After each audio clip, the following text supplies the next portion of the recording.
শুক্রবার লন্ডনের স্থানীয় সময় সকাল ৯টায় প্রধান উপদেষ্টা অধ্যাপক ডক্টর মোহাম্মদ ইউনূসের সঙ্গে সাক্ষাৎ করেন বিএনপির ভারপ্রাপ্ত চেয়ারম্যান তারেক রহমান, যা অনুষ্ঠিত হয় অত্যন্ত সৌহার্দ্যপূর্ণ পরিবেশে। প্রধান উপদেষ্টার প্রেস উইং জানায়, তারেক রহমান প্রধান উপদেষ্টার কাছে আগামী বছরের রমজানের আগে নির্বাচন আয়োজনের প্রস্তাব করেন। দলের চেয়ারপারসন বেগম খালেদা জিয়াও মনে করেন ওই সময় নির্বাচন অনুষ্ঠিত হলে ভালো হয়।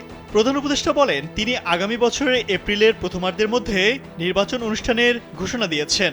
সব প্রস্তুতি সম্পন্ন হলে ২০২৬ সালের রমজান শুরু হওয়ার আগের সপ্তাহেও নির্বাচন আয়োজন করা যেতে পারে। সেক্ষেত্রে সেই সময়ের মধ্যে সংস্কার ও বিচারের বিষয়ে পর্যাপ্ত অগ্রগতি অর্জন করা প্রয়োজন হবে। প্রধান উপদেষ্টার এই অবস্থানকে স্বাগত জানান এবং দলের পক্ষ থেকে তাকে ধন্যবাদ জানান তারেক রহমান। প্রধান উপদেষ্টাও তাকে ফলপ্রসূ আলোচনার জন্য সাধুবাদ জানান। স্যান্ডেলিনা সো, রূপচর্চায় আভিজাত্য। প্রধান উপদেষ্টার প্রেস সচিব শফিকুল আলম জানান, দুজনের মধ্যে একান্তে একটি বৈঠকও অনুষ্ঠিত হয়েছে।